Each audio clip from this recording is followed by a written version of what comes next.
Cherie Hanson here. I have had a wonderful night's sleep. I am feeling more and more healthy every day.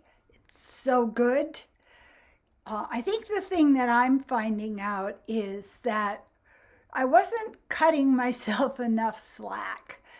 You know, when you're unable to walk for 15 months and you get a hip replaced and you're locked up at home, you kind of go through it with the idea of it's not so bad. And I don't mean by that, I think you should victimize yourself.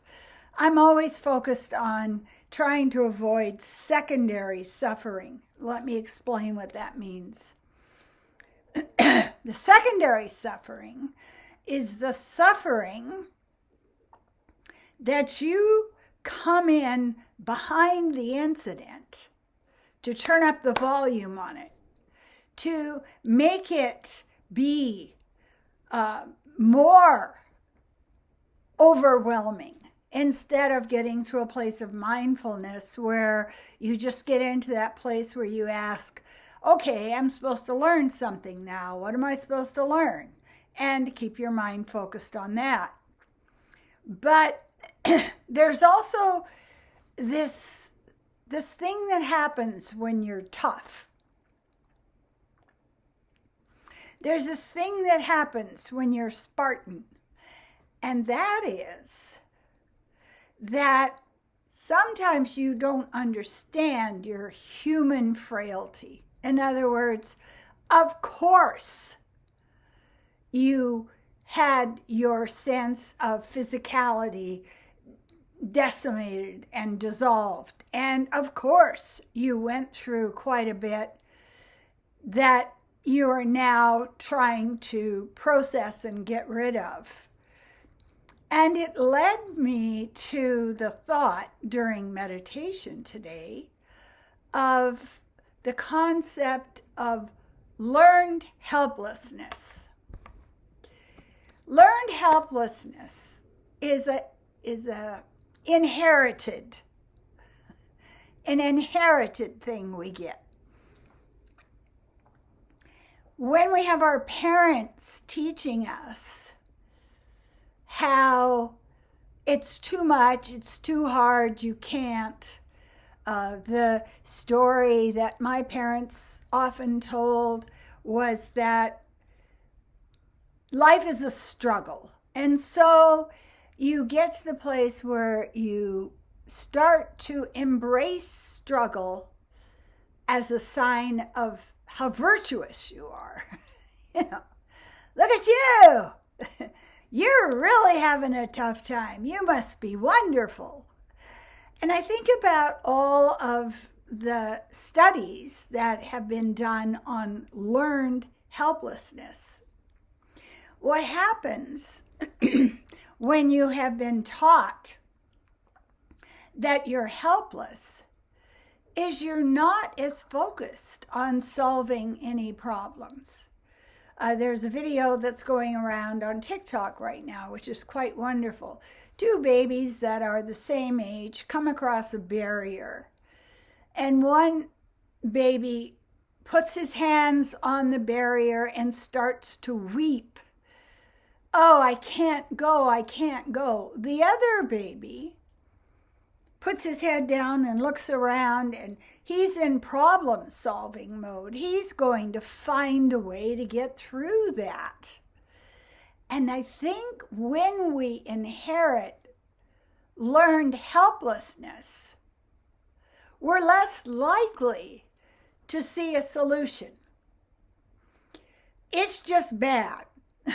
You know, it's like falling into water, not even trying to swim. I'm drowning, I'm drowning. Well, lay on your back, fill your lungs, and relax. Oh, I can't do that. So one of the things that I think is really interesting to do with the people I coach and with the clients I work with is to get them to look at the inherited lesson of helplessness. If you're in a family where the father is abusive and the mother just endures it, doesn't make any effort to protect the children or to free herself, what happens then is we imprint the idea that there is no solution to this. I have to endure it. However, if we're able to use our mindfulness and step back and ask the question, is this really true? Or is it something that somebody has handed me? I think it's kind of interesting. Things like our family teaches us you're not supposed to eat melting butter. And other people's families, they have butter out all the time and, it gets really warm. But it's it's handed down in families when it's safe to eat butter. Oh, if it's melted, it could be bad. So if we can remove the emotion around the things we've been taught, just remove it, get rid of it. What was I taught? One thing I was taught was that our family had the sense that we were highly intelligent. So my mother took night school courses and, she moved her way up as an RN and she became the head of 5 wards in the hospital she worked in. So what I saw from that is that there's nothing stopping me from learning. However, there were so many things that were learned helplessness. You can't be out shopping if your husband is at home. Did you know that? It's a betrayal. If he's at home, you need to be there. If it's dinner time and you're out shopping when you should be home, you're betraying your family's rules. Now, did any of the men that I experienced as a child know how to cook, want to cook, take on the No, they did not. So these men got imprinted with the idea of, oh God, there's no woman in the kitchen. And I think to myself, if you went away for like 10 days, would you come home and they'd be dead? I don't know. There wasn't any takeout remote app at that point. So really important for us to understand that psychologically, we have something called mirroring neurons that are in our brain. And when we're looking at another person, especially if it's a parent or a figure of authority or a teacher, we are going to want to copy their behavior because that's the way our brain is set up. I was really lucky because I had a couple of teachers that were outliers, that were rebels. One teacher wore the most expressive, dramatic clothing, even though the rest of my teachers were trying to imprint on me that if you're a teacher, you must be dull. You must have camouflage clothing that makes you fit into the crowd. But I had a couple of people who stepped up and showed me a different reality. When we become adults, it is very important for us to understand we are creating our reality. It isn't like some kind of movie set that's already set up and dressed, and the only thing that's possible for you is something that's already there. it's a huge responsibility when we come to understand that we're creating our own lives. We're creating our own bodies. We're creating our own health. And as an 80-year-old that is working out and walking and building up my physical strength all the time, the thing that I know was that I am refusing this learned helplessness that came from my mother and other people who are her age. I have stood so often in front of other women who are my age, and they'll say something like, well, you know what it's like when you get older. And I've gotten to the point where I will say, no, I don't. Because I'm refusing that reality. As long as we're alive, we can constantly change who we are. We can constantly grow. We can constantly learn more. We can constantly be on an adventure to see who we can become. And every day is another opportunity to get beyond those victim,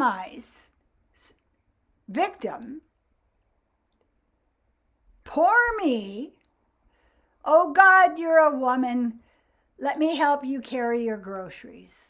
They do that at the grocery store. Can I help you out with your groceries? And my response is, no. Like you're mistaking who I am. I can carry big, heavy things. I don't need you to carry my groceries to the car.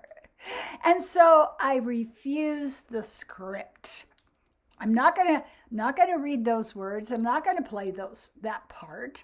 So here you are. You have your life. You have the morning. You have the day. You have the hours. What script are you writing? What self are you creating? What do you want to become? And if you let the social norms and the people around you mind trap you in what is possible, you're going to just lose your opportunity to help the world. Because how do you help the world? You help the world by developing your light, whatever it is. Shine it out. Help make this a better place.